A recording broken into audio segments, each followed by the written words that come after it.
Что такое гидроинструмент и как не заблудиться в лесу? Якутские спасатели провели для школьников Якутска открытый урок. Тему продолжит Афанасий Николаев.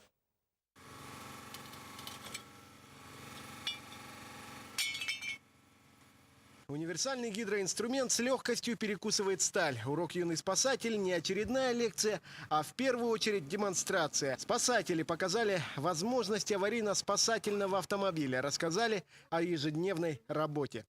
Мне больше понравились инструменты. Ну, такие ножницы, они очень интересные. Причем первая и основная тема урока у спасателей – профилактика. Начальник аэромобильного отряда Андрей Карпович предупреждает о тонком льде, рассказывает, как не заблудиться в лесу, вспоминает спасательские байки. Ну, во-первых, это профилактика, с одной стороны. А с другой стороны, это обучение, потому что все-таки люди выбирают себе профессию с ранних, достаточно, с раннего времени, с ранних сроков, и поэтому мы помогаем им, может быть, определиться в своей будущей профессии. Но не только бойцы Республиканской службы спасения приходят в гости к воспитанникам лагеря «Сосновый Бор». С уроками школьников посещают пожарные, инспекторы ГИМС и другие сотрудники МЧС.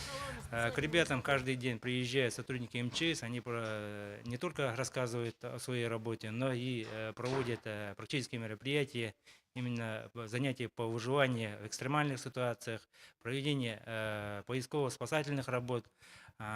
Пожарные научат ребят навыкам тушения очага возгорания с помощью огнетушителя, пожарного оборудования. Афанасий Николаев, Иван Семенов, НВК «Саха», Якутск.